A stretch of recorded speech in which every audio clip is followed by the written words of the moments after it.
Alô.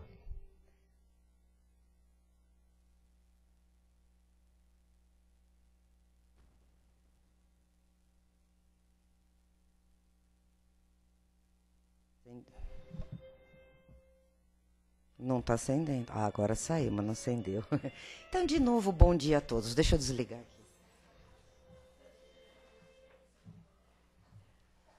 Aí é muito barulho, muito som, né?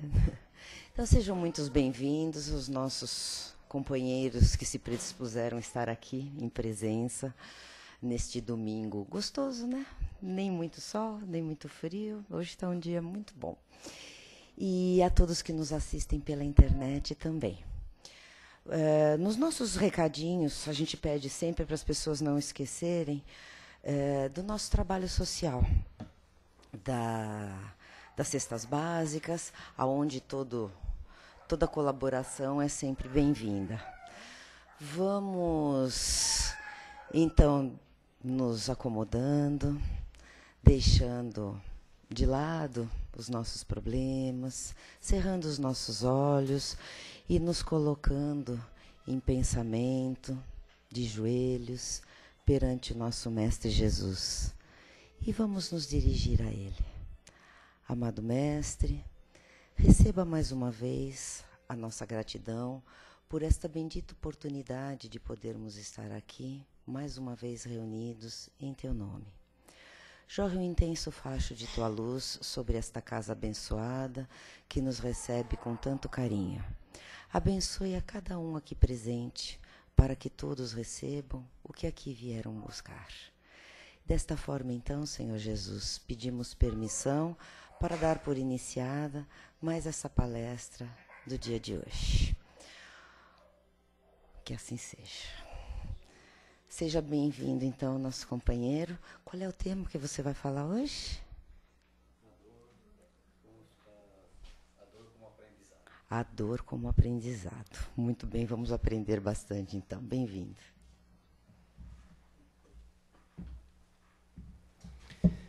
Bom dia a todos.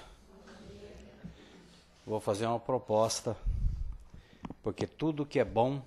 Aliás, o pessimista entende que nada está tão ruim que não possa piorar. O otimista, entretanto, considera que nada está tão bom que não possa melhorar. O bom dia foi bom, mas como eu sou otimista, acho que pode melhorar. Bom dia, gente. Bom dia. Viu só como melhorou? É assim mesmo, a gente sempre pode melhorar. Me pediram que falasse hoje sobre uma página do livro...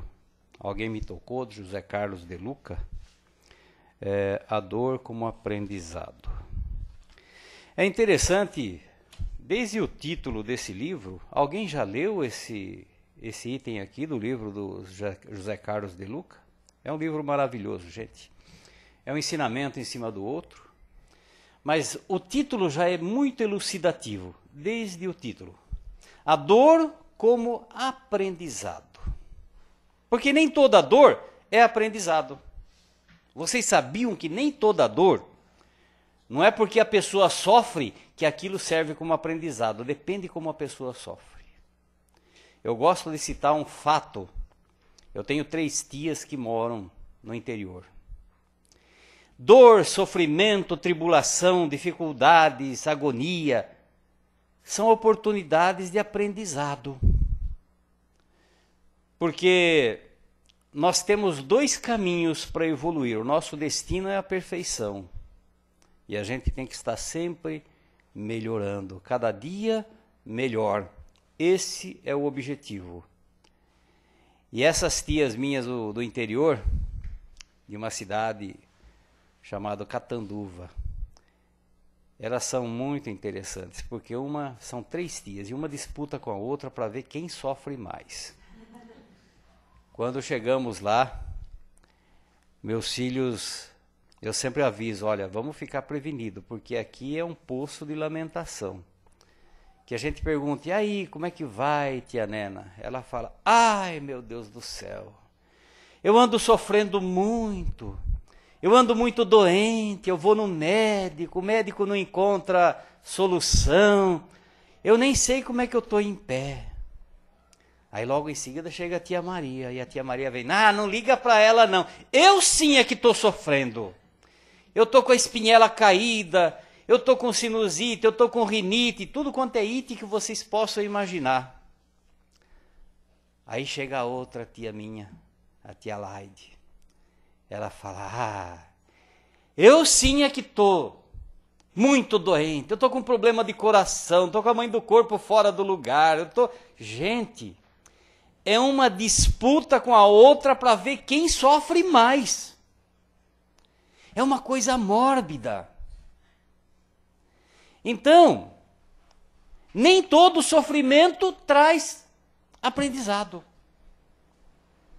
E o título dessa lição que o De Luca nos traz nesse livro já é elucidativo. A dor como aprendizado. Porque nem toda dor nos leva a aprender. Tem dor que agrava ainda mais a situação, principalmente se a pessoa se revolta. Se a pessoa não aceita. Fica difícil. Por exemplo, quando nós não respeitamos a nossa saúde física. A pessoa que fuma, que bebe, que se droga. A pessoa que fuma, ela está sujeita a depois de algum tempo a contrair um câncer. Nem todo mundo, porque as pessoas dizem, câncer é uma doença kármica. Não é. Nem todos os cânceres são kármicos. O câncer é kármico, é um resgate de outras vidas, quando a pessoa não fez nada que agredisse seu corpo e ele acaba contraindo um câncer. Mas a pessoa que fuma demais, ele acaba contraindo um câncer que não estava no programa. Ele provocou o câncer, que não estava programado. E vai sofrer. Desnecessariamente. Por quê? Não respeitou a própria saúde física. A pessoa que bebe, que não tem controle sobre a bebida, contrai uma cirrose, contrai problemas pulmonares, contrai doenças das mais diversas e ainda pode sair na rua e provocar um acidente, ficar aleijado, matar alguém. Vai provocar um sofrimento desnecessário, por imprevidência, por falta de controle, por irresponsabilidade. É a dor improdutiva. Não que não sirva, porque tudo que nos acontece, de alguma forma, vai nos trazer um aprendizado. Ou a pessoa que se droga, que vai fazer a família sofrer. Ninguém... Esse é um assunto interessante, porque um dia me fizeram uma pergunta. A pessoa que é um bandido, que é um ladrão, ele reencarnou com a missão de ser ladrão? Não, gente. Nenhum de nós reencarnou para ser ladrão, para ser bandido. Nenhum de nós. Todos nós reencarnamos porque a reencarnação é um planejamento. Tudo é planejado no plano espiritual. Nós reencarnamos com a missão de nos melhorarmos. Mas nós temos o livre-arbítrio. O livre-arbítrio que, numa encruzilhada, a gente pode ir para a direita ou para a esquerda. E o Espiritismo vem nos trazer a consciência de que nós, na condição do uso do livre-arbítrio, nós vamos colher o que semeamos. Isso é a lei é assim. Então, a pessoa diante de uma situação, ela pode fazer a opção errada. Nós espíritas temos a consciência de que a opção que fizermos, nós vamos colher o resultado depois. Mas aquele que veio diante da... Às vezes ele veio para passar por uma prova. E ele teria, porque no plano espiritual, é interessante, quando nós estamos lá na colônia espiritual, que nós desencarnamos, não tem nenhum juiz julgando a gente. Você fez isso, fez aquilo, fez aquele outro. A nossa consciência é o juiz mais implacável que existe. Porque ela nos acusa dia e noite, quando nós tomamos consciência do erro que nós praticamos, dos erros que nós praticamos, das injustiças que cometemos, dos equívocos que perpetramos, a nossa consciência nos acusa e a consciência dói. O espírito ele não consegue se desvencilhar desse sentimento de culpa quando ele toma consciência da culpa, enquanto ele não reparar o mal que ele praticou.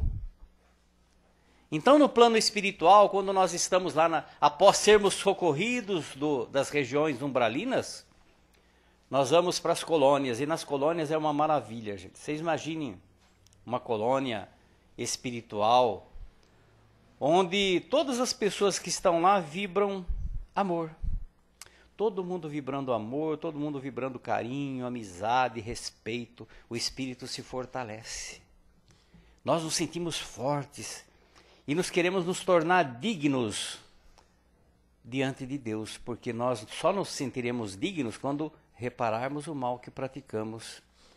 Nós pedimos uma reencarnação, uma oportunidade reencarnatória para resgatar o mal que nós praticamos. E às vezes a gente exagera, porque no plano espiritual das colônias, a gente se sente fortalecido porque a vibração é homogênea, todo mundo vibrando amor. Já pensou um lugar onde todo mundo vibra amor? Onde você dá um sorriso, todo mundo ri para você. Onde você fala, vamos fazer alguma coisa, vamos sair para a rua, atender os moradores de rua, todo mundo vai junto. No centro normalmente é assim, é sempre aquela meia dúzia de gato pingado. Vamos fazer isso aí? É aquela meia dúzia de sempre. Os outros falam, hoje não dá, não sei porque, está muito frio, está chovendo, hoje tem um Big Brother, hoje tem não sei o quê, todo mundo tem uma desculpa. Quem quer faz, quem não quer encontra desculpa para não fazer, para se justificar. Então no plano espiritual, nas colônias é bom e o espírito se sente fortalecido, porque todo mundo vibra amor, carinho, compreensão, ninguém vem te acusar. Você que se sente envergonhado porque você encontra as pessoas que você prejudicou. E ela olha para você e fala, eu te perdoo. Mas não basta o perdão dos outros. O espírito ele tem que se auto-perdoar para se sentir digno. E o auto-perdão, ele só vem quando a pessoa fizer alguma coisa para reparar. Ele tem que sentir dentro dele a dignidade de novo. Porque a consciência acusa. É o que nós falamos, não tem juiz. É a consciência. E aí nós pedimos a reencarnação. Ai, me permita reencarnar. No passado eu fiz isso daí, mas agora eu quero reparar. Reparar o mal que eu pratiquei. Porque isso faz parte da evolução. O nosso destino é a perfeição. E nós temos 2 caminhos para evoluir. 2 caminhos apenas. 2 caminhos. O primeiro caminho é pelo amor. E o segundo é pela dor. Então, às vezes, o espírito ele tem a necessidade de reparar o mal, ele quer evoluir rápido, ele pode escolher tanto do amor como pela dor. Tem algumas coisas que o espírito pode falar, não, eu quero fazer isso agora, eu quero fazer aquilo. Citar apenas um caso, que esse é um caso verídico. Alguém aqui já ouviu falar de Jesus Gonçalves? Alguém já ouviu falar? Levanta a mão, por favor. Poucos, eu vejo que no meio espírita poucas pessoas conhecem Jesus Gonçalves.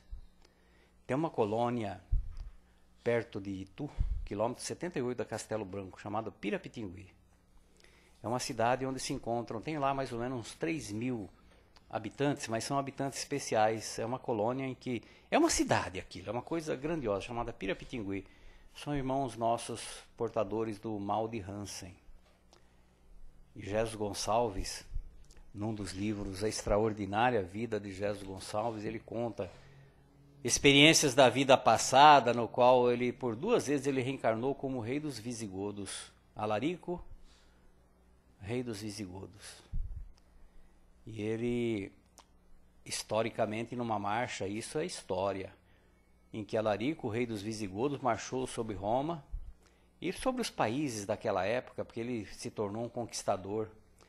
E ele destruiu cidades, queimou pessoas vivas em fogueiras. Ele fez muita barbaridade. E depois várias, porque quando nós pedimos no plano espiritual para resgatar pela dor, os bons espíritos superiores, eles analisam a nossa condição. E muitas vezes eles não permitem.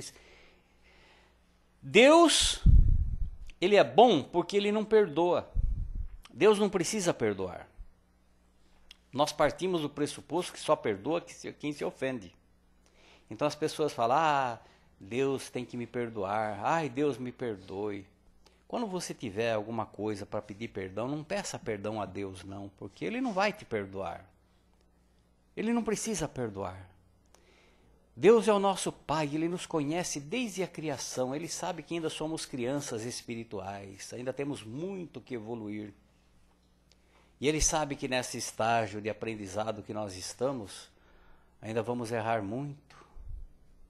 Vamos errar muito, pois, como diz Emmanuel, o espírito inteligente aprende com o erro. O menos inteligente, porque Emmanuel é muito educado, o menos inteligente continua errando. Então, Deus conhece-nos. Ele sabe das nossas tribulações, das nossas agonias, dos nossos erros. Ele acompanha os nossos passos. E Ele sabe das nossas imperfeições. Então Ele não se ofende, porque nós somos filhos ainda muito... Nós estamos engatinhando no lado espiritual. Então Ele não se ofende, Ele não precisa perdoar. Então você não peça perdão a Deus, não. Peça perdão à pessoa que você ofendeu, tenha humildade. Se a pessoa perdoar, maravilha, é como diz o Evangelho. Quando você tiver algum problema com o teu irmão, procure-o enquanto estiver no mesmo caminho. Porque se ele te perdoar, terá ganho um irmão. Porque se isso não acontecer, ele pode te entregar ao juiz, que vai mandar um oficial de justiça, vai te colocar na prisão e você não sairá de lá até que pague o último ceitil. Evangelho. Então, quando você tiver que pedir perdão, peça à pessoa, tenha humildade de pedir à pessoa que te ofendeu, ou que você ofendeu. Tenha humildade e vai lá, me perdoe. E depois se perdoe. Nós temos que ter o auto-perdão, porque é necessário. Então o espírito evolui pelo amor ou pela dor. Nós ainda não estamos no estágio que aprendemos a amar suficientemente. Nós ainda não amamos, nós temos dificuldade em amar. O nosso sentimento de amor ainda é possessivo, tudo é meu. Meu carro, meu filho, minha esposa, minha casa, tudo é meu e nada é meu. Meu corpo, nem o corpo é nosso. Tudo foi uma concessão de Deus, é uma concessão de Deus. Que um dia nós vamos responder, nós somos meros usufrutuários. A criatura humana é mera usufrutuária dos bens que nós recebemos, inclusive do corpo. E vamos prestar contas pelo mau uso que fizemos do bem que nós recebemos como empréstimo. Dos bens que nós recebemos, bens materiais, porque a pessoa fala, mas eu não tinha nada, eu lutei na vida, eu consegui, eu amealhei bens, eu me tornei uma pessoa de posse. Tudo bem, mas Deus deu a inteligência. Lógico, você lutou, tem mérito, mas não é teu. Por que não é teu? Porque quando nós desencarnamos, nós não levamos nada, absolutamente nada, nem o corpo, que a gente fala... Meu corpo, eu faço do meu corpo o que eu quiser. Não é meu corpo. Deus nos deu uma máquina perfeita, gente. O corpo físico é a máquina mais perfeita que vocês possam imaginar. Enquanto nós dormimos, teu coração continua pulsando. O seu diafragma continua inflando, insuflando o teu pulmão, você continua respirando. O processo de multiplicação das células continua. Você está se renovando. Todos os seus órgãos estão processando, o estômago está processando alimentos, seus intestinos estão processando as energias, o sangue está circulando, os seus pulmões, os brônquios, bronquíolos, alvéolos estão oxigenando o teu sangue. Enquanto você dorme, o mundo gira, as estrelas brilham, tudo está acontecendo à sua volta e nós estamos dormindo. E nós não temos consciência disso. O ser humano precisa ser mais grato a Deus pelo corpo que recebe. É uma máquina perfeita. O princípio da homeopatia, Hahnemann, quando estudou, Hahnemann não era espírita, mas é interessante porque ele fala da energia vital. Se você é uma pessoa que está equilibrada mentalmente, a tua energia vital está plena. Teu corpo tem defesa para tudo. O corpo ele te defende. Se tiver algum objeto estranho, alguma bactéria estranha, teus anticorpos combatem. Em tese, se a tua energia vital está plena, você não precisa tomar remédio nenhum. Por essa razão que quando uma pessoa procura um médico homeopata que seja sério, não aqueles que ficam dando receita por internet. O processo em que ele faz aquela consulta, ele faz o histórico de horas, ele pergunta tudo sobre você, como você dorme, como é que é teu comportamento, porque ele quer analisar, no fim, aonde que está o ponto fraco da tua energia vital. Ele identifica em algum distúrbio comportamental seu, aonde que está o ponto fraco. Depois ele vai indicar aquelas gotinhas, que não vai combater o sintoma, porque o sintoma é a consequência. Eu estou com uma dor de estômago, eu estou com uma dor de cabeça. Mas por que eu estou com dor de cabeça? Por que eu estou com dor de estômago? Tem uma razão. Ele vai combater a causa. Resolveu a causa deu solução à consequência. Cessada a causa, cessa a consequência. Então ele te dá aquele medicamento que vai te devolver o equilíbrio da energia vital e o próprio organismo combate a doença. Em tese, é assim que acontece. E na verdade esse é o princípio, o Espiritismo nos diz isso. Mente sã, corpo são. Nós acabamos adquirindo doenças pelos desequilíbrios emocionais e mentais que somatizam, se manifestam no corpo físico e trazem sofrimento. A dor improdutiva, muitas vezes, em que a pessoa acaba se entregando ao desespero, à lamentação, e aí é a dor improdutiva. Não é a dor que serve como aprendizado, porque a pessoa se revolta. Então, nem o corpo é nosso, como dissemos. Quando nós desencarnamos, se for enterrado a 7 palmos, volta ao pó. Nem o corpo é nosso. E se for lá para o crematório, vira cinza. Então o que nós levamos? O que é nosso mesmo? São os bens que nós adquirimos espiritualmente. São as aquisições espirituais. É o momento de carinho, de amor. É um momento em que você olha para o teu filho e vê ele sorrindo, é aquela coisa boa. É o abraço, é aquele momento que você grava, é um momento de emoção, de carinho, que você é tocado de tal forma que você fotografa na retina do espírito e guarda no fundo de um baú chamado coração. E isso você leva para a eternidade. Isso ninguém tira de você. Isso ninguém tira de nós. É o aprendizado que vai conosco para a eternidade. Então, o que nós precisamos ter consciência é que quando o espírito pede para reencarnar, que ele pede a dor como resgate, é a oportunidade, às vezes, que ele quer acelerar. No caso de Jesus Gonçalves, voltando lá a Jesus Gonçalves,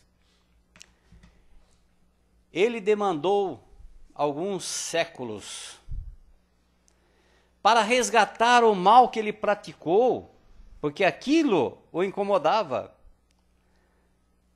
E ele já pedira nos processos reencarnatórios para vir na condição de leproso, para tirar as manchas do corpo perispiritual, do mal que ele praticou, Antes de Cristo ainda.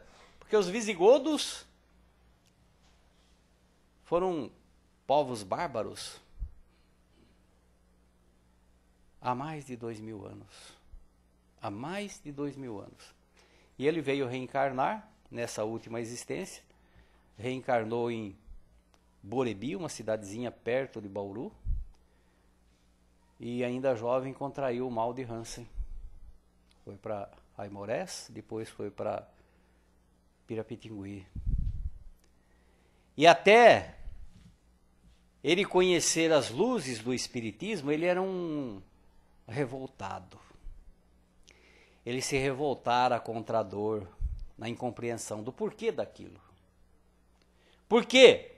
Ele, e o que mais doía em Jesus Gonçalves, não era a doença ter atingido o seu corpo físico. Porque a lepra, gente, é uma coisa alguém aqui já visitou Pirapitingui ou não? Ninguém? Você tem que estar muito bem preparado, se um dia você for lá. Na época, tinha uma caravana do senhor Walter Venâncio. Ele era aqui de Santana. Alguém conheceu o Walter Venâncio? Conheceu? Eu fazia parte, eu tive o privilégio de fazer parte da caravana do Walter Venâncio.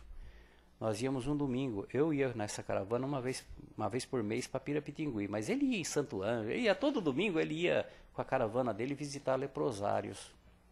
Quando você chega num lugar desse, você tem que estar muito bem preparado, porque nós esquecemos de agradecer tudo que nós temos.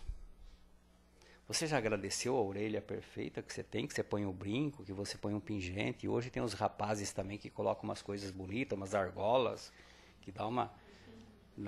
a gente olhava os índios botocudos que colocavam no lábio, aquele negócio, e colocava aqui na orelha. Hoje, o homem moderno está usando isso. Nem fica tão bonitinho, gente. Né? Cada um vive como quer, né? A gente esquece de agradecer a orelha perfeita, o nariz perfeito, os olhos perfeitos, a mão perfeita. Quando você chega lá em Pirapitingui, que a doença o mal de Hansen, ela é implacável. Ela ataca as articulações e ainda existe muita lepra no Brasil, nas regiões mais distantes, Mato Grosso, interior de Goiás. Ainda tem pessoas que têm o problema, o mal de Hansen. A ignorância no Brasil ainda é muito grande, gente, me assusta. Brasil, pátria educadora, meu Deus, esse é um sonho que eu gostaria de ver realmente. Então a pessoa, quando descobre às vezes que está com esse problema, é porque ela já está muito avançada. Hoje o tratamento, apesar da ciência ter evoluído muito, mas ainda não encontramos a solução para o câncer e nem para a lepra. A lepra, ela é controlada. Se você detecta no estágio inicial, ela não progride, ela não avança. Então controla, ela é controlada, você tem que tomar o medicamento. Mas se ela já está num estágio avançado, ela ataca as extremidades do dedo. A pessoa, você olha na mão e ela só tem os toquinhos do dedo. Você olha para ela não tem orelha, porque ataca as cartilagens também. Em vez de 2 orelhas, tem 2 buracos. Você imagina uma pessoa sem orelha com 2 buracos. Não tem nariz. Pensa bem. Você olha para a pessoa não tem nariz. 2 buracos. É uma coisa... E às vezes alguns atacam até... E a pessoa fica com a arcada dentária de fora. Então é impressionante. Você chegar num lugar desse, aquelas pessoas estão lá em sofrimento e a gente se surpreende. Tem pessoas espiritualizadas que estão lá, que aceitaram a doença. E você chega lá para fazer uma visita, como a gente fazia quando ia lá com o Walter Venâncio. Aquelas pessoas, elas olham para você e te agradecem. Ai, que bom que você veio. Eles ficam esperando a gente. Porque a nossa visita era a única coisa diferente que acontecia, porque elas ficam reclusas, elas não podem ir para a sociedade, porque as marcas da lepra é estigmatizante, é um estigma, é uma coisa terrível. E não se regenera. Então você tem que chegar lá e aquelas pessoas vêm te dar um abraço. Mas você sente tanta coisa boa. Tem aqueles que são revoltados. Tem o pavilhão dos loucos, que são aqueles que não aceitaram a dor como aprendizado. Se revoltaram. Então eles são segregados. tem o pavilhão dos loucos, os dementes. Eles gritam e blasfemam contra Deus porque essa prova é muito difícil. Mas aqueles que são espiritualizados, eles te recebem com carinho. Como vai? Eles cumprimentam. Que bom que você veio. Você nos alegrou só de você ficar 5 minutos com aquela pessoa. Então é uma coisa impressionante, gente. Quando você pensa que está indo fazer caridade, você está indo receber caridade. Nós não estamos fazendo coisa nenhuma, a gente vai receber.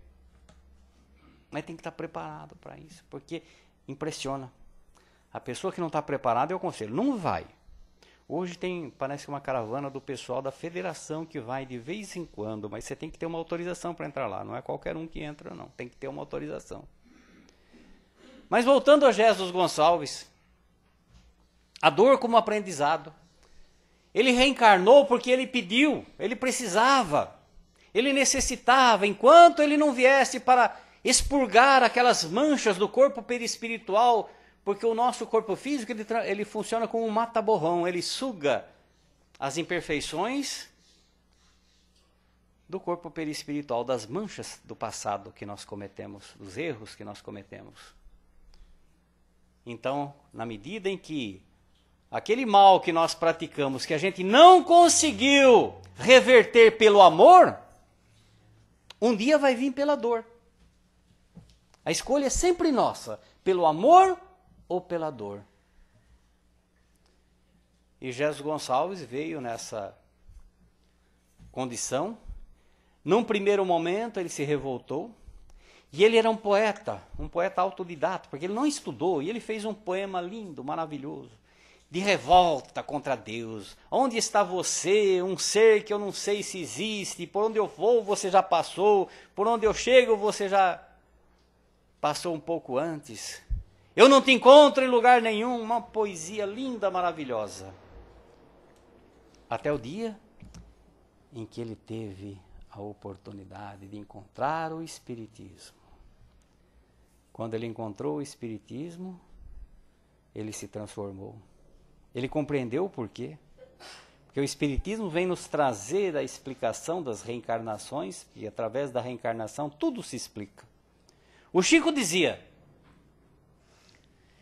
se eu não acreditasse na reencarnação, esse benefício que a doutrina espírita nos trouxe, eu jamais iria entender a complexidade da vida. A vida não teria sentido. Porque um é assim, o outro é diferente. Cada um de nós é diferente. Cada um de nós está num estágio. Tem aquele que já está preparado para o resgate, tem outros que ainda não está preparado. A lei, ela funciona pela ação e pela reação, pela causa e pelo efeito. Mas tem o atenuante da misericórdia, porque a lei é misericordiosa também. Ela nos dá a moratória, nos permite prepararmos. E a gente se prepara até quando está realmente em condições daquele resgate. Possivelmente muitos de nós que estão aqui perfeito é porque ainda não estamos preparados. E antes que venha a dor de verdade, vamos fazer o bem. Vamos trabalhar pelo amor. Antes que venha a dor. Mas quando vier a dor, faça da dor algo produtivo. Faça da dor o aprendizado. Que senão você vai sofrer em dobro. Vai sofrer inutilmente. A pessoa que sofre e não aprende com a dor, ela não resgatou. Vai vir de novo com o mesmo problema. Até aprender. É a tal da história. Você passa num lugar, a sua altura é num certo limite, mas tem uma trave aqui. Você bate com a cabeça. Na segunda vez, você vai de novo, não aprendeu a baixar. Bate a cabeça outra vez. Na terceira vez, se você é inteligente, como diz Emmanuel, você abaixa e passa. Se você não aprendeu a baixar ainda, vai bater a cabeça outra vez. Até quando a gente vai bater a cabeça?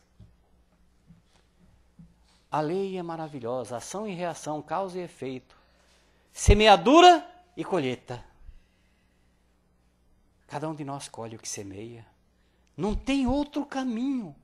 A semeadura é livre, mas a colheita é obrigatória. Então cada um de nós está colhendo hoje o que semeamos ontem. E vamos colher amanhã o que estamos semeando hoje. Então a pergunta é, o que é que eu estou semeando hoje? Porque é o que eu vou colher amanhã. Não tem como eu me enganar. Então o sofrimento improdutivo, a dor improdutiva, ela vai me causar aquela sensação desagradável de dor, mas não vai me ajudar, porque eu não aprendi a baixar a cabeça. Eu vou bater a cabeça outra vez. Então o espírito inteligente aprende. O menos inteligente continua errando. É interessante essa história. Eu vou citar uma passagem. Onde tem um relógio para eu acompanhar, hein? Ah, tá. Ainda tenho 10 minutos. Tem uma história do Chico que exemplifica muito bem o que é isso daí. A dor como aprendizado. Tinha em Uberaba uma senhora que morava na periferia de Uberaba, um lugar ermo, afastado, um casebre, perto de um riacho. E era uma senhora viúva, o marido havia morrido, ela lutava com dificuldade, e ela tinha um filho problemático. E ela começou a frequentar o centro do Chico, porque o Chico distribuía cestas básicas, e ela começou a se beneficiar das cestas básicas. Ela tinha um filho que era cego, surdo, mudo e sem os 2 braços. E viúva. O Chico se interessou pelo caso daquela mulher.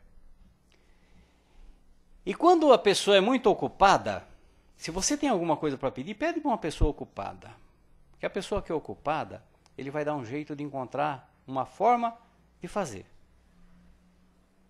Não pede para um desocupado. O desocupado vai encontrar uma desculpa para não fazer. Por isso que ele é desocupado, porque não faz nada. É, desocupado. Então o Chico, com todas as atribuições dele, com todos os compromissos, com toda a dificuldade, o Chico, ele acordava todo dia às 6 horas da manhã. Tomava o cafezinho, se preparava, às 7 horas da manhã ele tinha que estar na Fazenda Modelo. Trabalhava das 7 às 5 da tarde. Às 5 horas da tarde ele saía, pegava uma charrete e ia rápido para casa. Chegava em casa, tomava um banho, comia alguma coisa frugal e ia para o centro. Porque 8 horas, ele chegava às 7 horas no centro, porque tinha um monte de gente, aquelas pessoas que ele atendia, até às 8 horas. 8 horas começava a reunião mediúnica. Das 8 às 10, reunião mediúnica. Das 10 à meia-noite ele atendia o resto do pessoal que ele não havia conseguido atender no primeiro horário. Até meia-noite ele atendia. Da meia-noite às 3, o Chico psicografava. E às 3 horas ele ia dormir, porque no dia seguinte, às 6 horas, ele tinha que estar em pé. E tinha os compromissos. O Chico estava sempre visitando pobres, distribuindo cesta, visitando, fazendo palestra. O Chico era uma pessoa extremamente ocupada. Mas o Chico dava um jeito. De vez em quando, porque olha aí como faz a diferença o sentido de caridade. Não basta você dar. O Chico começou a dar um jeito de visitar aquela senhora na casa dela. E quando ele lá chegava, aquela senhora, a visita do Chico era uma coisa que alegrava, era uma das poucas coisas que trazia alegria para aquela infeliz mulher. Com aquele filho, problema. Ela tinha uma horta no fundo da casa, era onde ela tirava o sustento que permitia, porque não tinha ninguém para cuidar do filho. O menino já estava com 8, 9 anos de idade. E quando ele chegava lá, o Chico não bastava a visita, ele ia visitar e levava víveres, levava mantimentos, levava roupinhas, levava alguma coisa. O Chico nunca ia de mão vazia. E não bastava a visita e levar os alimentos. O Chico ajudava aquela mulher a dar banho naquela criança. E aquela criança, naquelas condições surda, muda, cega, dizem que quando o Chico acariciava a cabeça dela, ela sorria, possivelmente sentindo o amor do Chico. Que o Chico era uma criatura que, quem teve o privilégio, quem conheceu o Chico, hein, gente? Ninguém conheceu o Chico aqui? Que pena. Eu tive com o Chico 2 vezes aqui em São Paulo, nunca fui a Uberaba, mas foi de 1 minuto assim, Não teve nenhuma revelação também não, Emmanuel estava... Não foi nada disso, foi só um abraço, o Chico me deu um beijo, eu beijei o Chico, a gente se sente tão pequeno, mas a gente sente aquela coisa boa. Quando chegava a primeira vez que eu estive na frente do Chico, foi 1 minuto só, esperei 3 horas, mas quando chegou a minha vez, gente, que coisa boa. Abracei o Chico, ele me beijou minha mão, eu me senti tão pequeno. Ele me deu um abraço, eu saí com o corpo perfumado de rosa, fiquei 3 dias sem tomar banho para não perder aquele perfume. Porque era tão gostoso, mas aquela coisa boa. O Chico tinha isso, se você estava na sintonia, você percebia, era uma coisa que emocionava. Eu fico imaginando, como é que será que era estar perto de Jesus, hein? Puxa vida, porque Jesus irradiava essa coisa boa. E quem estava na sintonia, por isso que ele dizia, tua fé te curou. Se você estava na sintonia da fé, você sentia e recebia. Então o Chico era assim, você também recebia. Teve um pessoal da NASA, uma ocasião, em Uberaba, para estudar o Chico. Eles eram com um aparelhinho que media a radiação energética. Diz que quando chegava assim a uma distância de 10 metros do Chico, o aparelhinho enlouquecia. Então a aura do Chico ele se estendia. Agora, a aura de Jesus, que envolve todo o planeta Terra. A aura maravilhosa, a energia. Mas a gente sentia essa coisa. E quando eu dei aquele abraço no Chico, gente, é aquele 1 minuto que a gente guarda para a eternidade. Não vai esquecer nunca mais. Então foi um privilégio conhecer o Chico. E quando o Chico passava a mão na cabeça daquela criança, ela sentia isso e sorria. E o Chico, durante algum tempo, ficou visitando. Um dia, ele está no atendimento e aquela mulher chegou desesperada no centro com aquele filho no colo, dizendo, ai Chico, chorando. Eu já suportei tanta coisa, mas agora eu tenho medo que eu não vou suportar. O que está acontecendo, minha filha? Que o Chico era assim, quando ele podia ajudar, ele ajudava. Quando ele não podia ajudar, ele chorava junto. E ela falou, nos últimos dias, o filho, porque enquanto ela cuidava da horta, o filho, de uma forma ou de outra, ele memorizou o caminho, ele ia até o quintal, ficava lá um pouquinho, tomava sol, voltava para casa, ele memorizou o caminho, voltava, deitava. E ela disse, os últimos dias meu filho não levanta mais, ele não consegue andar. Quando ele vai andar, ele cai, se machucou na queda e só fica gemendo. Eu levei ele no médico, fizeram o exame e identificaram que ele está com problema ósseo. Vai ter que amputar as 2 pernas. E a mulher desabou num choro. E o Chico, o que ele fez? Abraçou aquela mulher e chorou junto. Falou, minha filha, tenha fé em Deus. Vamos ver o que podemos fazer. E a mulher voltou para casa e o Chico ficou com aquele negócio na cabeça. Meu Deus, uma criança que já com tanto problema, uma mulher com tantos problemas, vai ter que amputar as 2 pernas dessa criança que já não tinha nada. Aí na oração vem Emmanuel. E Emmanuel diz, Chico, esse é um caso realmente difícil. Porque esse espírito que se encontra nesse corpo, em existências passadas, de forma reiterada, nas últimas existências, ele buscou a fuga da vida pelo suicídio. E virou uma obsessão que toda vez que ele reencarna, ele passa por uma situação difícil e a forma mais fácil dele resolver é tirando a própria vida. Nessa última existência, esse espírito implorou que ele pudesse ter a oportunidade de reencarnar novamente, mas que fossem-lhe tiradas todas as possibilidades de cometer um novo suicídio. E essa mãe é um anjo tutelar, ela reencarnou para amparar esse espírito, para que ele pudesse vencer essa obsessão de tirar a própria vida. Então essa mãe ela está preparada para cuidar desse filho. Nos últimos dias, essa criança, ele tem andado pelo quintal e instintivamente ele já percebeu a existência de um riacho lá perto. E já passa pela cabeça dele ir para o riacho para se suicidar novamente. Infelizmente, os médicos têm razão. Vão ter que ser amputadas as 2 pernas dessa criança em benefício do próprio interessado. Meus amigos, esse é o resgate da dor que nós muitas vezes pedimos. Se a dor te visitar, se a dor bater na tua porta, não vamos ser comodistas, não, porque é resgate. Procure o médico. Vai procurar o recurso. Não se acomode.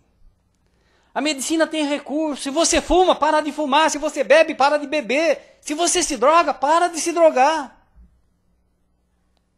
Procure a melhoria íntima, porque a dor vem. Mas a dor é produtiva quando você aprende com ela. Quando ela serve como instrumento evolutivo, porque como nós não aprendemos a amar, é a dor que vem nos visitar para que possamos evoluir pela dor. Então nós não devemos ser comodistas. Vamos procurar o recurso. Vamos nos melhorar intimamente. Parar de fumar, parar de beber. Não vamos ter a pretensão de nos tornar santos em apenas uma existência, mas tem pequenas coisas que nós podemos parar. A reforma íntima do que o Espiritismo nos ensina é algo porque nós devemos buscar através da melhoria íntima. Se eu minto, parar de mentir. Se eu fumo, parar de fumar. Fazer um esforço, nós temos que fazer um esforço. Buscar o recurso da medicina, procure se melhorar. Não é que nem aquele personagem que tinha antigamente lá no programa do Jô Soares, o gordo. Ele falava, colocava o dedo assim numa morsa e falava, aperta, porque eu quero sofrer. Aliás, esse é um problema. Nossos irmãos católicos, até pouco tempo achavam que a pessoa só merecia ir para o céu se sofresse muito. Por essa razão, as pessoas ainda, como as minhas tias do interior, ainda acham que sofrer é uma virtude. Mas sofrer inutilmente, para quê? A gente não deve procurar a dor. A dor não se procura, porque é uma coisa até natural. Para que eu vou querer sofrer? Eu tenho que procurar viver bem, feliz, em paz, em alegria, fazendo bem. Mas se a dor te visita, e a dor não é apenas a dor física. Se é a dor física, procure uma solução. Se não vier a solução, se arme da fé e do aprendizado. Aprenda com a dor. Se a dor é uma dor moral, você está passando um momento de dificuldade, porque aquela pessoa que você amava te abandonou, o teu marido fugiu com outra, a tua esposa foi com outro. A dor é grande. Mas procure se armar da fé e perguntar para si mesmo, o que isso está querendo me dizer? Qual que é o aprendizado que eu devo tirar? E seguir em frente. Não ficar caído, se lamentando para o resto da vida. Ai, meu Deus do céu. Não, levante, erga a cabeça, respire fundo, vai para frente, caminha.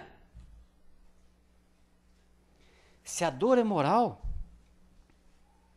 também não se acomode, mas não se revolte. Se a dor é de injustiça, se a dor é por problemas financeiros, desemprego, algum aviso? Tá. Já deu, é verdade.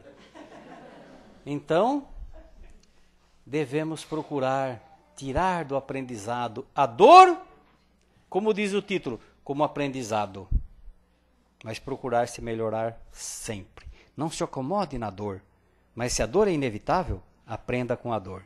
Que a paz de Jesus esteja no coração de todos. Você continua um pouquinho. Não sei se tinha falado que norma da casa, as pessoas também podem perguntar no final da palestra. Vai dar para fazer uma ou duas perguntas, tá, gente? Primeiro a gente vai pela da internet. Pergunta fácil, hein?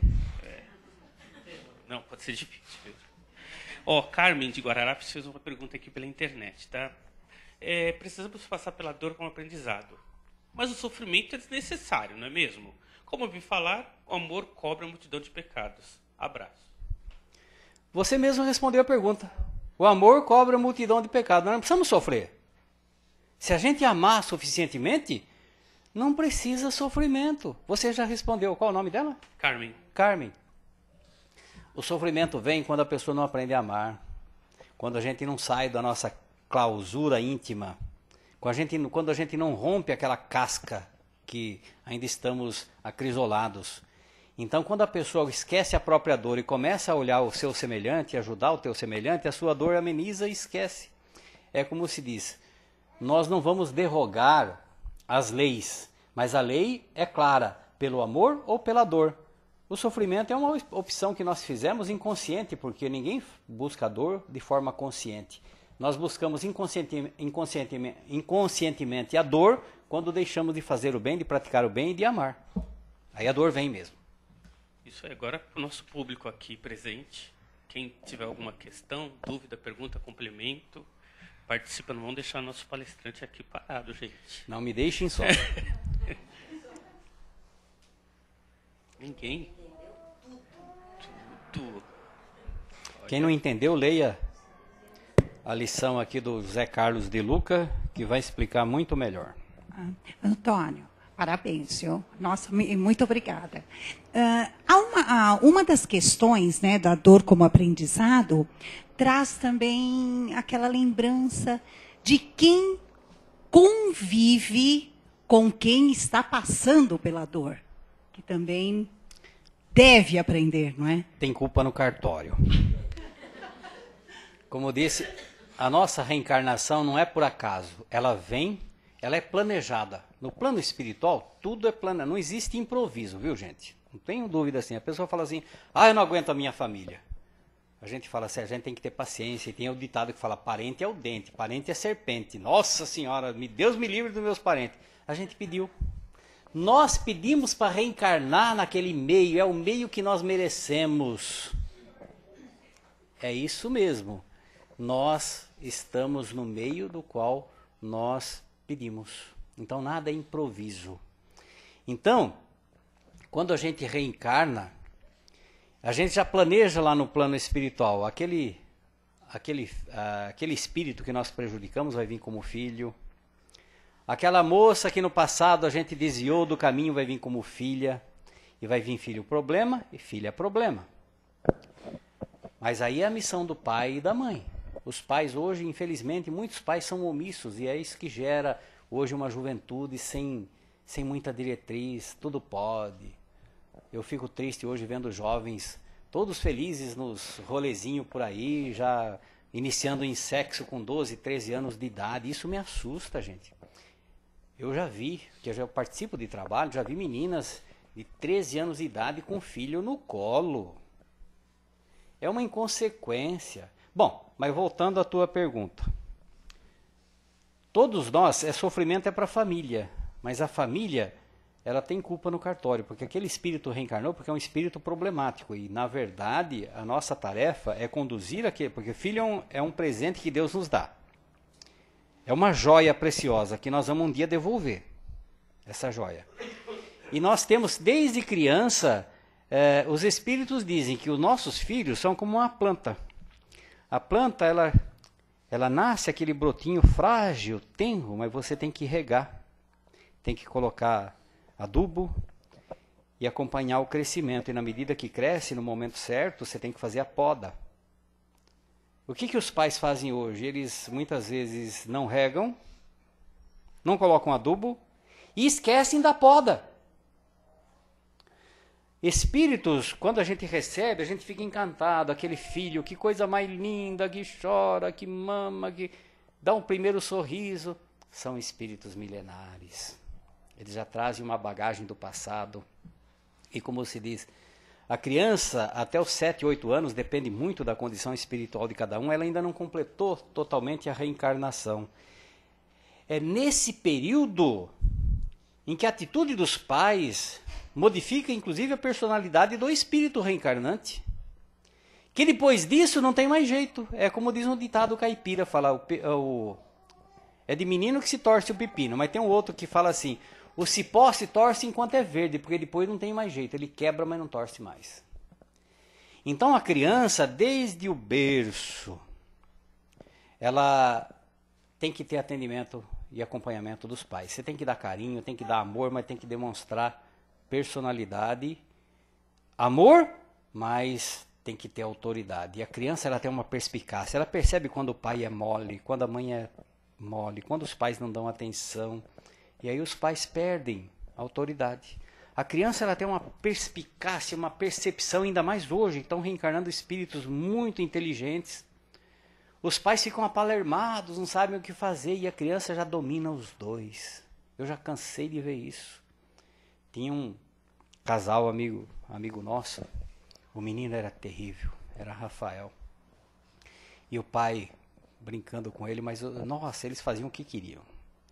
E o pai falava assim, Rafaelzinho, não faz isso. Ele falava, faço sim. Por que você faz? Porque você é burro. E o pai falava, não fala assim com o papai. E o menino, burro, burro, burro. Gente, ai, se fosse comigo. Carinho e umas palmadas. Palmadinha, diz que até hoje está proibido, não pode dar nem palmada mais, gente. Proibido. Mas tem que ter autoridade, porque às vezes não precisa dar. Mas é que chegou num ponto desse, tá difícil. Tem que ser desde pequeno, a criança percebe quando você é apalermado. Ela deita e rola, porque as crianças hoje são inteligentes. Então os pais têm responsabilidade. Os filhos, problemas que vêm, os pais vão sofrer depois porque tem compromisso. Eles também têm compromisso. Nas casas André Luiz estão cheios de crianças que os pais não suportaram e colocaram nas casas André Luiz. Porque ficou mais fácil.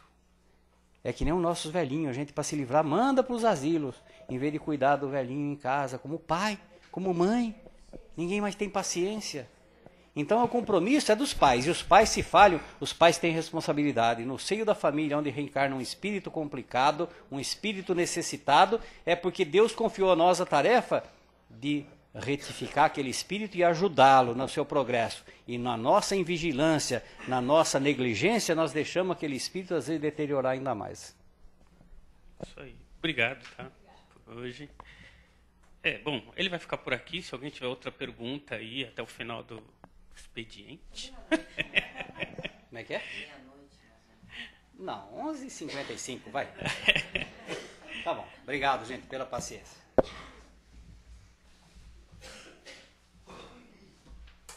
Bom, gente, já que recebemos tantos, vamos agora agradecer. E esse agradecimento vai vir com uma doação nossa. Então vamos agora nos concentrando, elevando o nosso pensamento ao alto, em vibrações de amor, de paz, para que essa luz, essa intensa luz que já brilha no nosso coração, se expanda, primeiramente nessa sala, para que todos nós sintamos essa vibração de amor, de afeto e de carinho.